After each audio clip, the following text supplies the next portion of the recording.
Hello guys, welcome back to our YouTube channel. നമ്മൾ ഇന്ന് എന്താണ് PSCയിലെ ബയോളജിസ്റ്റ് എന്ന സെക്ഷനിൽ മനുഷ്യ ശരീരത്തെ കുറിച്ചുള്ള പൊതു അറിവ് എന്ന ഭാഗത്തിലെ ഒരു കോശം എന്നുള്ളതിനെ കുറിച്ചാണ് നമ്മൾ പഠിക്കാൻ പോകുന്നത്. എന്താണ് കോശം? കോശം എന്ന് പറഞ്ഞാൽ ജീവശരീരം നിർമ്മിക്കപ്പെട്ടിരിക്കുന്നത് അനേകം ചെറു ഘടകങ്ങൾ ചേർന്നാണ്, അല്ലെ? അപ്പോ ഒരു കുഞ്ഞുറുമ്പിന്റെ ശരീരം പോലും ഇത്തരം ആയിരക്കണക്കിന് ചെറുഘടകങ്ങൾ കൊണ്ട് നിർമ്മിതമാണ്, അല്ലെ? അപ്പൊ അങ്ങനെ വരുമ്പോ ജീവശരീരം നിർമ്മിക്കപ്പെട്ട ഈ ചെറുഘടകങ്ങൾ നമ്മൾ എന്ത് പറയും? കോശങ്ങൾ എന്ന് പറയും. കുറച്ചും കൂടെ അതിനെ നമുക്ക് ഇതാക്കി പറയാം. അതെങ്ങനെ? എല്ലാ ജീവജാലങ്ങളുടെയും ഘടനാപരവും ജീവധർമ്മപരവുമായ അടിസ്ഥാന ഘടകമാണ് കോശം. എന്താണ്? എല്ലാ ജീവജാലങ്ങളുടെയും ഘടനാപരവും ജീവധർമ്മപരവുമായ അടിസ്ഥാന ഘടകമാണ് കോശം. ഒരു കോശം മാത്രമുള്ള ജീവികളുണ്ട്, അല്ലെ? ഒരു കോശം മാത്രമുള്ള ജീവികളുമുണ്ട്, അതല്ലാത്തവയുണ്ട്.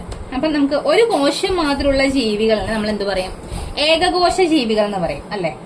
അപ്പൊ ഏകകോശ ജീവികൾ എന്ന് പറയുന്നത് യൂണിസെല്ലുലാർ ഓർഗാനിസംസ് ആണ്.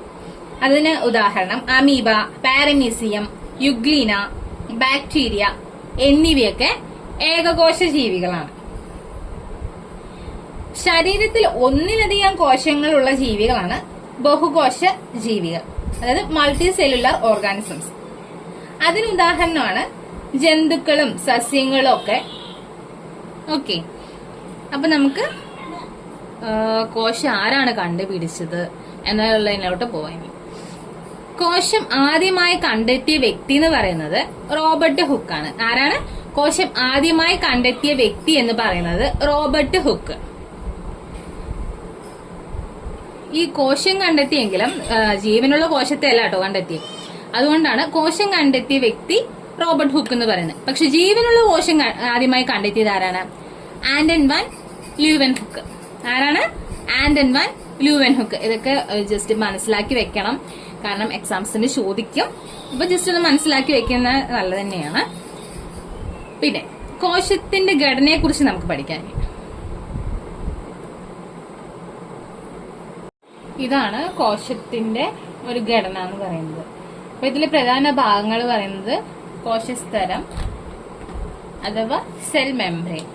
സെൽ മെംബ്രെയിൻ എന്ന് പറയുന്നത്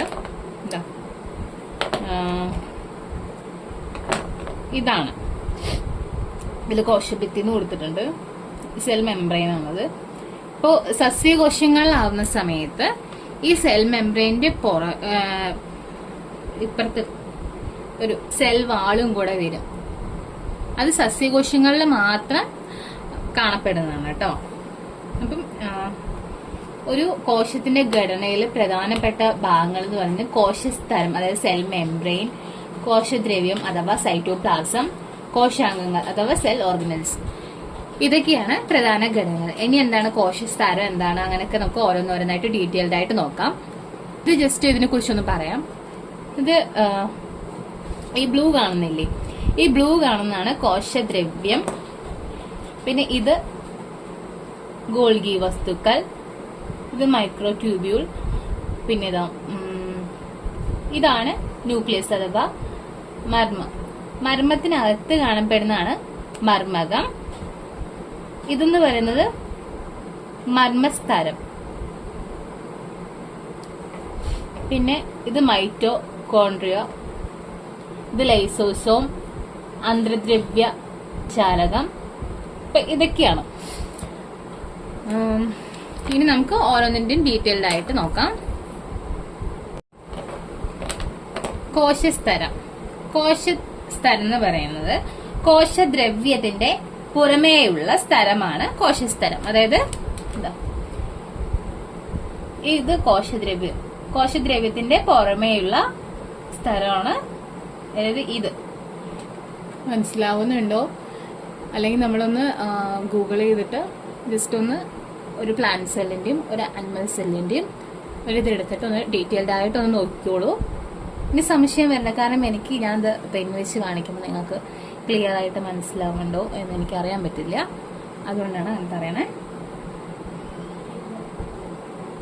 ഇപ്പൊ കോശസ്തരം എന്ന് പറയുന്നത് കോശദ്രവ്യത്തിന്റെ പുറമേയുള്ള സ്ഥലമാണ്. ഓക്കെ, കോശസ്തരത്തിന് തന്നെ എന്താ പറയും, പ്ലാസ്മ സ്തരം അഥവാ പ്ലാസ്മ മെംബ്രെയിൻ എന്ന് പറയപ്പെടുന്നുണ്ട്. കോശസ്തരം ജന്തുകോശങ്ങളിലും സസ്യകോശങ്ങളിലും കാണപ്പെടുന്നുണ്ട്. എന്താണ് കോശസ്തരം എന്ന് പറഞ്ഞാൽ? ജന്തുകോശങ്ങളിലും കാണപ്പെടും, സസ്യകോശങ്ങളിലും കാണപ്പെടും. എന്നാൽ കോശഭിത്തി അഥവാ സെൽ വാൾ എന്ന് പറയുന്നത് സസ്യകോശങ്ങളിൽ മാത്രമേ കാണപ്പെടുള്ളൂ. എന്താണ് കോശഭിത്തി അഥവാ സെൽ വാൾ എന്ന് പറയുന്നത് സസ്യകോശങ്ങളിൽ മാത്രമേ കാണപ്പെടുള്ളൂ. ഈ കോശഭിത്തി നിർമ്മിക്കപ്പെട്ടിരിക്കുന്നത്, അതായത് സെൽവാൾ നിർമ്മിക്കപ്പെട്ടിരിക്കുന്നത് എന്തുകൊണ്ടാണ്? സെല്ലുലോസ് കൊണ്ടാണ്. സെൽവാൾ നിർമ്മിക്കപ്പെട്ടിരിക്കുന്നത് സെല്ലുലോസ് കൊണ്ടാണ്.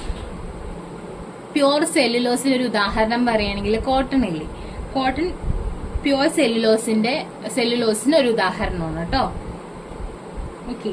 കോശസ്തരം എന്ന് പറയുന്നത് ഭാഗികമായി പ്രവേശനീയതയുള്ളതാണ്, അതായത് പാർഷ്യലി പെർമിയബിൾ ആണ്. അത് മാത്രമല്ല, ഇത് കോശങ്ങൾക്ക് പ്രവേശിക്കുന്നതും പുറത്തു പോകുന്നതുമായ എല്ലാ പദാർത്ഥങ്ങളെയും നിയന്ത്രിക്കുന്നുണ്ട്. ഇതെന്താണ്? കോശത്തിലേക്ക് പ്രവേശിക്കുന്നതും പുറത്തു പോകുന്നതുമായ എല്ലാ പദാർത്ഥങ്ങളെയും നിയന്ത്രിക്കുന്നുണ്ട്. കോശസ്തരം നിർമ്മിക്കപ്പെട്ടിരിക്കുന്നത് ലിപ്പിഡ്, പ്രോട്ടീൻ എന്നിവ കൊണ്ടാണ്. കോശസ്തരം നിർമ്മിക്കപ്പെട്ടിരിക്കുന്നത് എന്തുകൊണ്ടാണ്? ലിപ്പിഡ്, പ്രോട്ടീന് എന്നിവ കൊണ്ടാണ്. ഓക്കെ. ഇനി കോശദ്രവ്യം. കോശദ്രവ്യം എന്ന് പറഞ്ഞാൽ കുറച്ചും കൂടെ എളുപ്പത്തിൽ പറഞ്ഞ, കോശത്തിനുള്ളിൽ അർദ്ധദ്രാവകാവസ്ഥയിൽ കാണപ്പെടുന്ന മർമ്മം ഒഴികെയുള്ള ഭാഗമാണ് കോശദ്രവ്യം. എന്താണ്? കോശത്തിനുള്ളിൽ അർദ്ധദ്രാവകാവസ്ഥയിൽ കാണപ്പെടുന്ന മർമ്മം ഒഴികെയുള്ള ഭാഗം. കോശസ്തരത്തിനകത്ത് നിലനിൽക്കുന്ന ദ്രവ്യപദാർത്ഥം കോശദ്രവ്യം എന്ന് പറയുന്നു. ഇത് വിവിധ കോശാംഗങ്ങൾ ഉൾക്കൊള്ളുന്ന ഒരു ജെല്ലി പദാർത്ഥമാണ്. ഈ കോശദ്രവ്യത്തിലാണ് കുറെ കോശാംഗങ്ങൾ ഉള്ളത്. ഓക്കെ. ഇനി നമുക്ക് കോശാംഗങ്ങളെ കുറിച്ച് നമുക്ക് ഡീറ്റെയിൽഡ് ആയിട്ട് പറയാം. അതിനു മുമ്പ് നമുക്ക് ജീവദ്രവ്യം എന്താണെന്നും കൂടി ഒന്ന് നോക്കാം.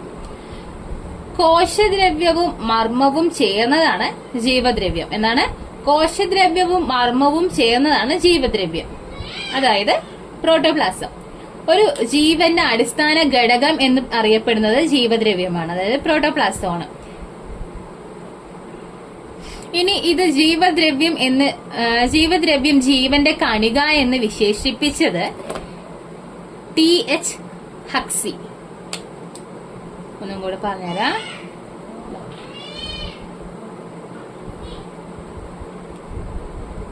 ജീവദ്രവ്യം ജീവന്റെ കണിക എന്ന് വിശേഷിപ്പിച്ചത് ടി.എച്ച്. ഹക്സി. ഓക്കെ. ജീവദ്രവ്യം എന്ന പദം ആദ്യമായി ഉപയോഗിച്ചത് ജെ.ഇ. പുർക്കിൻജെ. ആരാണ്? ജീവദ്രവ്യം എന്ന പദം ആദ്യമായി ഉപയോഗിച്ചത് ജെ.ഇ. പുർക്കിൻജെ. ഓക്കെ. നമ്മൾ പറഞ്ഞു കോശദ്രവ്യത്തിൽ എന്തടങ്ങിയിട്ടുണ്ട്? കുറെ കോശാംഗങ്ങൾ അടങ്ങിയിട്ടുണ്ടെന്ന് അല്ലെ. അപ്പൊ ഈ കോശാംഗങ്ങൾ എന്താണെന്ന് നോക്കണം. കോശാംഗങ്ങൾ ഏതൊക്കെയാണെന്ന് നമുക്ക് നോക്കാം. കോശാംഗങ്ങൾ അഥവാ സെൽ ഓർഗനൽസ് എന്ന് പറയുന്നത് ജീവധർമ്മങ്ങളുടെ നിർവഹണത്തിനായി കോശദ്രവ്യത്തിൽ കാണപ്പെടുന്ന സവിശേഷ ഘടകങ്ങളാണ് കോശാംഗങ്ങൾ. എന്താണ്? ജീവധർമ്മങ്ങളുടെ നിർവഹണത്തിനായി കോശദ്രവ്യത്തിൽ കാണപ്പെടുന്ന സവിശേഷ ഘടകങ്ങളാണ് കോശാംഗങ്ങൾ. ഓക്കെ. അന്തർദ്രവ്യചാലിക, ഗോൾഗി വസ്തുക്കൾ, ലൈസോസോം, മൈറ്റോകോൺട്രിയ, റൈബോസോം, അങ്ങനെ എക്സെട്ര എക്സെട്ര. ഓക്കെ. ഇനി എന്താണ് റൈബോസോം എന്ന് നോക്കാം ആദ്യം. ഓക്കെ. റൈബോസോമിൽ RNAയും മാംസ്യവും അതായത് പ്രോട്ടീൻസും ഉൾപ്പെടുന്നു. 7 കോശാംഗങ്ങളിൽ മാംസസംശ്ലേഷണം നടക്കുന്ന ഭാഗം എന്ന് പറയുന്നത് റൈബോസോമാണ്. ഓക്കെ.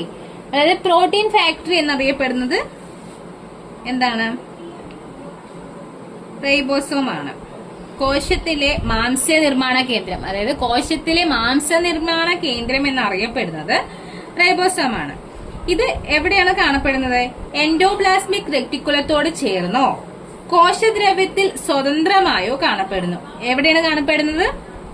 എൻഡോപ്ലാസ്മിക് റെറ്റിക്കുലത്തോട് ചേർന്നോ കോശദ്രവ്യത്തിൽ സ്വതന്ത്രമായോ കാണപ്പെടുന്നു. ഓക്കെ. ഇനി നമുക്ക് അന്തർദ്രവ്യചാലിക നോക്കാം അല്ലെ. അന്തർദ്രവ്യശാലിക എന്ന് പറഞ്ഞ endoplasmic reticulum. Okay, endoplasmic reticulum.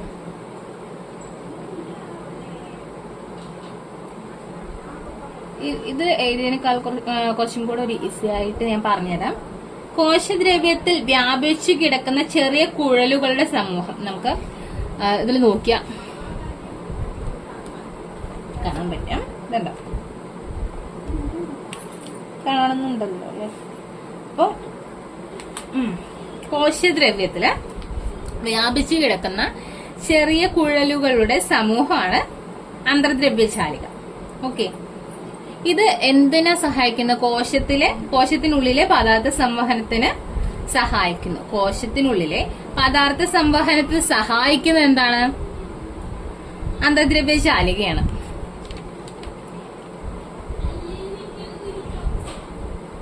കോശാസ്ഥികൂടം എന്നറിയപ്പെടുന്നത് അന്തർദ്രവ്യശാലികയാണ്.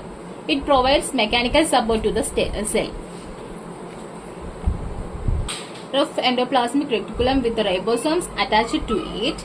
Smooth endoplasmic reticulum without ribosomes. Okay. ഇത് മാത്രമല്ല, അന്തർദ്രവ്യശാലികന് നമ്മൾ എന്ത് പറയണോ?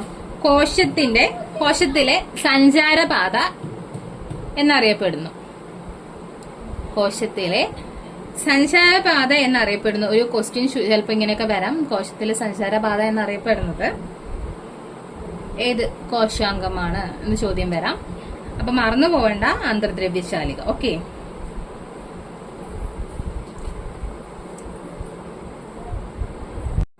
ഇനി നമുക്ക് ലൈസോസോം എന്താണെന്ന് നോക്കാം.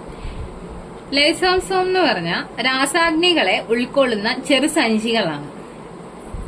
ലൈസോസോം എന്ന് പറഞ്ഞാൽ എന്താണ്? രാസാഗ്നികളെ ഉൾക്കൊള്ളുന്ന ചെറു സഞ്ചികളാണ് ലൈസോസോം. ഇതിന് നമുക്ക് ഇങ്ങനെയും പറയാം: സ്വന്തം കോശത്തിനുള്ളിലെ മറ്റു കോശങ്ങളെ ദഹിപ്പിക്കാൻ കഴിവുള്ള കോശഘടകമാണ് ലൈസോസോം. അല്ലെ?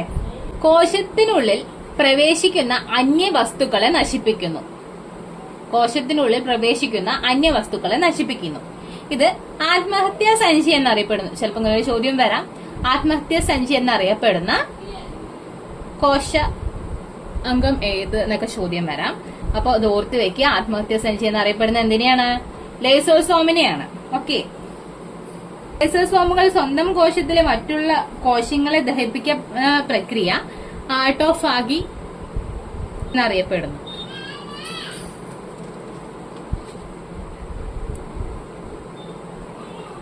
ഇനി നമുക്ക് ഫേനത്തെ കുറിച്ച് പഠിക്കാം.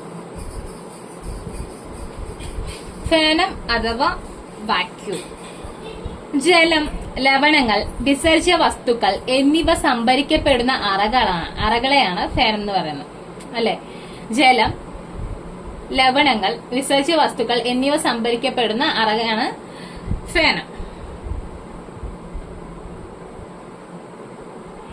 ഫേനത്തെ ഒരു സവിശേഷ സ്ഥലത്താൽ ആവരണം ചെയ്തിട്ടുണ്ട്. അതിനെ പറയപ്പെടുന്ന പേരാണ്, ഒരു മിനിറ്റ്, അതിനെ പറയുന്ന പേരാണ് ടോണോപ്ലാസ്റ്റ്. നമുക്ക് മൈറ്റോകോൺട്രിയ നോക്കാം. കോശത്തിന്റെ പവർ ഹൗസ് എന്നറിയപ്പെടുന്നത് മൈറ്റോകോൺട്രിയയാണ്. അതായത് കോശത്തിലെ ഊർജ നിലയം എന്നറിയപ്പെടുന്നത് മൈറ്റോകോൺട്രിയയാണ്. ഊർജ നിർമ്മാണത്തിനും സംഭരണത്തിനും സഹായിക്കുന്നു. എന്താണ്? ഊർജ നിർമ്മാണത്തിനും സംഭരണത്തിനും സഹായിക്കുന്നു. ഊർജാവശ്യം കൂടുതലുള്ള കരൾ, തലച്ചോർ, പേശികൾ എന്നിവയിലെ കോശങ്ങളിലാണ് കൂടുതലായി കാണപ്പെടുന്നത്. അപ്പൊ ഒരു ചോദ്യം വരികയാണ്, മൈറ്റോകോൺട്രിയ കൂടുതലായി കാണപ്പെടുന്നത് എവിടെയെന്ന് ചോദിച്ചാൽ എന്താണ്? കരള്, തലച്ചോർ, പേശികൾ. ഇതിലിപ്പോ ഏതെങ്കിലും ഒന്ന് വരികയാണെങ്കിൽ അത് നമുക്ക് ആൻസർ ആക്കാം. ഓക്കെ, അതായത് ഊർജാവശ്യം കൂടുതലുള്ള ഭാഗങ്ങളാണ് കരള്, തലച്ചോറ്, പേശികൾ. ഓക്കെ, ഇനി ഇതിൽ എഴുതിയിട്ടില്ല. ഇരട്ട സ്ഥലമുള്ള കോശാംഗം കൂടിയാണ് മൈറ്റോകോൺട്രിയ. പ്രധാന ധർമ്മങ്ങൾ എന്ന് പറയുന്നത് കോശ ശ്വസനം, ATP നിർമ്മാണം. മൈറ്റോകോൺട്രിയയിൽ ഊർജ്ജം നിർമ്മിക്കപ്പെടുന്നത് ATP തന്മാത്ര രൂപത്തിലാണ്. മൈറ്റോകോൺട്രിയയില് ഊർജം നിർമ്മിക്കപ്പെടുന്നത് എങ്ങനെയാണ്? ATP തന്മാത്ര രൂപത്തിലാണ്. ATP തന്മാത്ര അറിയപ്പെടുന്നത് എനർജി കറൻസി എന്നറിയപ്പെടുന്നു. ATP തന്മാത്ര എന്തായിട്ട് അറിയപ്പെടുന്നത്? Energy currency. ഒന്ന് നോക്കി വെച്ചോളൂ. ATP തന്മാത്ര അറിയപ്പെടുന്നത് എനർജി കറൻസി എന്നറിയപ്പെടുന്നു. ഇനി നമുക്ക് കോശത്തിലെ മർമ്മം എന്ന ഭാഗം നോക്കാം. ഓക്കെ, കോശത്തിന്റെ നിയന്ത്രണ കേന്ദ്രം എന്ന് പറയുന്നത് മർമ്മമാണ്. ഇപ്പൊ നമ്മളുടെ മനുഷ്യ ശരീരത്തിൽ ഒരു നിയന്ത്രണ കേന്ദ്രം ഏതാണ്? തലച്ചോറാണ് അല്ലെ? തലച്ചോറിലേക്ക് നമ്മളിപ്പോ ഒരു മുള്ളിൽ തൊട്ടു എന്ന് പറഞ്ഞ് നമുക്ക് അതിന്റെ ആ ഇത് കിട്ടണം. അത് നമ്മൾ തൊട്ടു, നമ്മുടെ കൈ പുറകോട്ട് വലിക്കണം എന്നറിയണമെങ്കിൽ പോലും നമുക്ക് എവിടെ നിന്ന് അത് കിട്ടണം?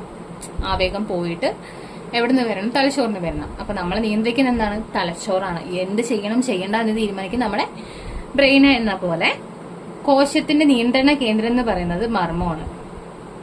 അതായത് അതുകൊണ്ട് തന്നെ അതിനെന്ത് പറയണു? കോശത്തിന്റെ തലച്ചോറ് എന്നറിയപ്പെടുന്നു. മർമ്മത്തിനുള്ളിലെ ദ്രാവക ഭാഗം, മർമ്മദ്രവ്യം, മർമ്മകം, ക്രോമാറ്റിൻ ജാലിക എന്നിവയാണ്.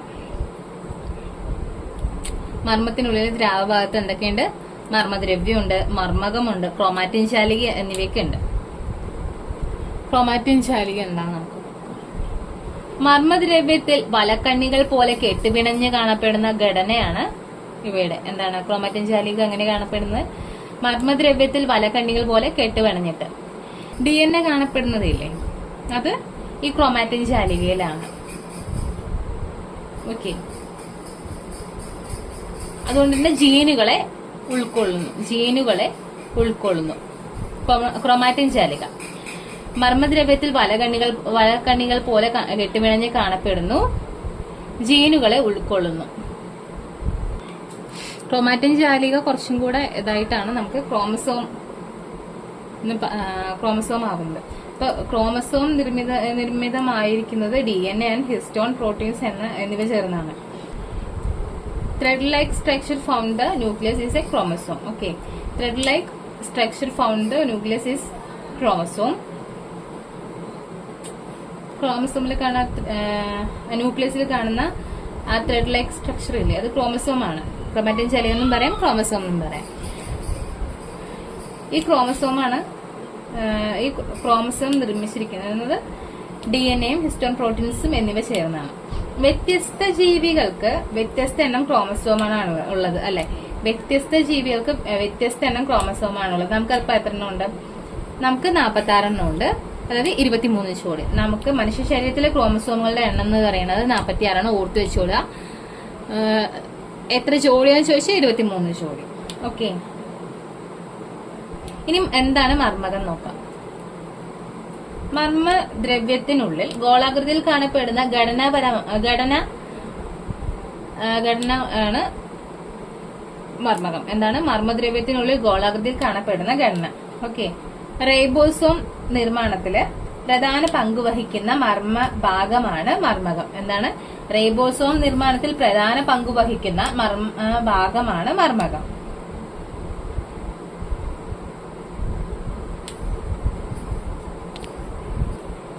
ഇനി മർമ്മദ്രവ്യം എന്ന് പറയുന്നത് അപ്പൊ എന്താണ്? മർമ്മത്തിനുള്ളിലെ ദ്രാവക ഭാഗമാണ് മർമ്മദ്രവ്യം. മർമ്മകവും ക്രോമാറ്റിൻ ജാലികയും കാണപ്പെടുന്നത് എവിടെയാണ്? മർമ്മദ്രവ്യത്തില്. മർമ്മകവും ക്രോമാറ്റിൻ ജാലികയും കാണപ്പെടുന്നത് മർമ്മദ്രവ്യത്തിലാണ്. ഓക്കെ, ജീനുകളെ ഉൾക്കൊള്ളുന്ന മർമ്മഭാഗം എന്ന് പറയുന്നത് ക്രോമാറ്റിൻ റെറ്റിക്കുലം ആണ്. ജീനുകളെ ഉൾക്കൊള്ളുന്ന മർമ്മഭാഗം ക്രോമാറ്റിൻ റെറ്റിക്കുലം. മർമ്മസ്തരത്തിലെ സുഷിരങ്ങൾ എന്ന് പറയുന്നത് മർമ്മരന്ധ്രം അഥവാ ന്യൂക്ലിയർ പോർ. മർമ്മത്തിനകത്തേക്കും പുറത്തേക്കും പദാർത്ഥ സംവഹനത്തിന് സഹായിക്കുന്നത് മർമ്മരന്ധ്രം വഴിയാണ്. മർമ്മത്തെ ആവരണം ചെയ്ത് കാണപ്പെടുന്ന ഒരു ഇരുപാളികളുള്ള സ്ഥലമാണ് മർമ്മസ്ഥലം. മർമ്മത്തെ ആവരണം ചെയ്തു കാണുന്ന ഇരുപാളികളുള്ള സ്ഥലമാണ് മർമ്മസ്ഥലം.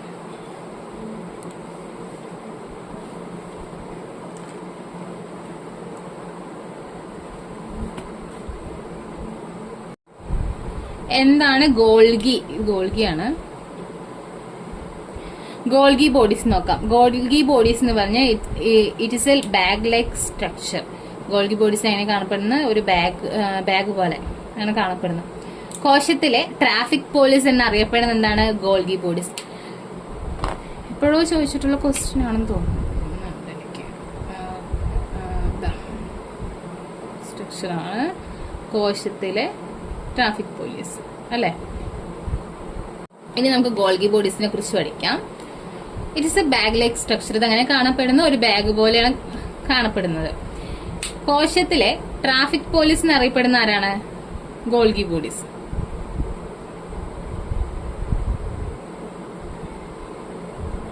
സസ്യങ്ങളിൽ ഗോൾഗി അപ്പാരറ്റസ്,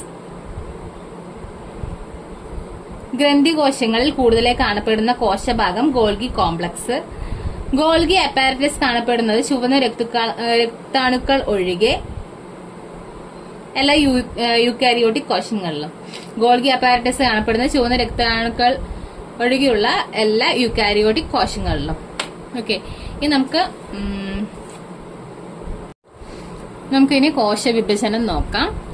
മനുഷ്യരിൽ കോശവിഭജനം എത്ര തരമുണ്ട്? 2 തരമുണ്ട്, ക്രമഭംഗവും ഊനഭംഗവും. ഇനി ക്രമഭംഗം എന്താണെന്ന് നോക്കാം.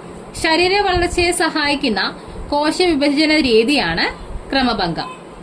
മാതൃകോശം വിഭജിച്ച് 2 പുത്രികാ കോശങ്ങളായി മാറുന്നു. പുത്രികാ കോശങ്ങളിലെ ക്രോമസോം സംഖ്യയിൽ മാറ്റം വരുന്നില്ല. പ്രോകാരിയോട്ടുകളിലും യൂക്കാരിയോട്ടുകളിലും നടക്കുന്ന കോശവിഭജന രീതിയാണ് ഈ പറയുന്നത്. ഇനി ഊനഭംഗം എന്ന് പറയുന്നത് ബീജകോശങ്ങൾ രൂപപ്പെടുന്ന കോശവിഭജന രീതിയാണ് ഊനഭംഗം. 4 പുത്രികാ കോശങ്ങൾ ഉണ്ടാവുന്നുണ്ട്. ഊനഭംഗത്തിന്റെ ഫലമായി ക്രോമസോം സംഖ്യ പകുതിയാകുന്നു. ബീജകോശങ്ങളിലെ ക്രോമസോം സംഖ്യ എന്ന് പറയുന്നത് 23 ആണ്. ഇത് യൂക്കാരിയോട്ടുകളിൽ മാത്രമാണ് ഈ ഊനഭംഗം നടക്കുന്നത്. ഓക്കെ, ഇത് ജസ്റ്റ് ഒരു ടേബിൾ പോലെ ആക്കിയേ ഉള്ളൂ, പെട്ടെന്ന് നോക്കാൻ വേണ്ടിട്ട്. ഇപ്പൊ ക്രമഭംഗം, ഊനഭംഗം ജസ്റ്റ് ഇതൊന്ന് നോക്കി വെച്ചോളൂ. ക്രമഭംഗം എന്തിനു സഹായിക്കണോ? ശരീര വളർച്ചയെ സഹായിക്കുന്ന കോശവിഭജന രീതിയാണ്. ഊനഭംഗം പ്രത്യുത്പാദനത്തിന് സഹായിക്കണോ? ക്രമഭംഗത്തിൽ പുത്രികാ കോശങ്ങൾ 2 ആവുമ്പോൾ ഊനഭംഗത്തിൽ അത് 4 ആവുന്നുണ്ട്.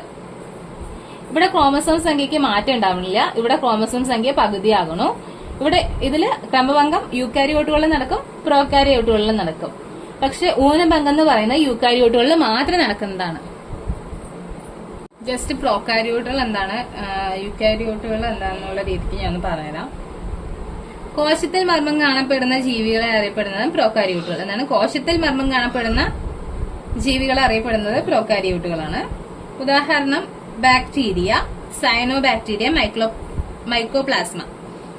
ഇനി കോശങ്ങൾ സ്തരത്താൽ ആവരണം ചെയ്യപ്പെട്ട വ്യക്തമായ മർമ്മം കാണപ്പെടുന്ന ജീവികളാണ് യൂക്കാരിയോട്ടുകൾ. ഉദാഹരണം അമീബ, ജന്തുക്കൾ, സസ്യങ്ങൾ. Okay, thank you everyone. അപ്പൊ നിങ്ങൾക്ക് ക്ലാസ് ഇഷ്ടപ്പെട്ട അത് കമന്റ് ആയിട്ട് പറയണം. അതുപോലെ തന്നെ ക്ലാസ്സിൽ എന്തൊക്കെ മാറ്റങ്ങൾ വരുത്തണം എന്ന് പറഞ്ഞു തരണം. ഞാൻ ഇപ്പോൾ ബുക്ക് റെഫറൻസ് എടുത്തിട്ടാണ് ചെയ്യുന്നത്. നമ്മുടെ നമുക്കൊരു എന്തെങ്കിലും ഇപ്പം പറയാം, സ്ലൈഡ് ഷോ എന്ന് പോലെ ഒന്നും കാണിക്കാൻ പറ്റാത്തത് കൊണ്ടാണ് നമ്മൾ ഇങ്ങനെ ചെയ്യണത്. ഇപ്പോൾ ഞാൻ എഴുതിയ കുറച്ച് ബുക്കുകളും ഞാൻ പഠിച്ചുകൊണ്ട് പോയ ബുക്കുകളും പിന്നെ ഞാൻ റെഫറൻസ് ചെയ്ത കുറച്ച് ബുക്കുകളുടെയും അടിസ്ഥാനത്തിലാണ് നിങ്ങൾക്ക് ക്ലാസ് എടുക്കാൻ. കാരണം കുറച്ചും കൂടി നിങ്ങൾക്ക് അറിയാൻ പറ്റുന്ന കാര്യങ്ങൾ, ഞാൻ റെഫറൻസ് എടുക്കുന്നത് കൊണ്ട് തന്നെ കുറച്ചധികം നിങ്ങൾക്ക് അറിയാൻ പറ്റുന്ന കാര്യങ്ങൾ ഉണ്ടാവും. പിന്നെ ഇതിൽ വിട്ടുപോയവ എന്തെങ്കിലും ഉണ്ടെങ്കിൽ ഒന്ന് ജസ്റ്റ് സൂചിപ്പിക്കുക. അടുത്ത ക്ലാസ്സിൽ ഉടൻ തന്നെ അത് അപ്ലോഡ് ചെയ്യുന്നതായിരിക്കും. അപ്പം എല്ലാവർക്കും വളരെ നന്ദി. ഇനി ഇതിൽ എന്തെങ്കിലും കൂടുതലായിട്ട് എന്തെങ്കിലും ഇൻക്ലൂഡ് ചെയ്യണമെങ്കിൽ അതും പറയണം. Thank you.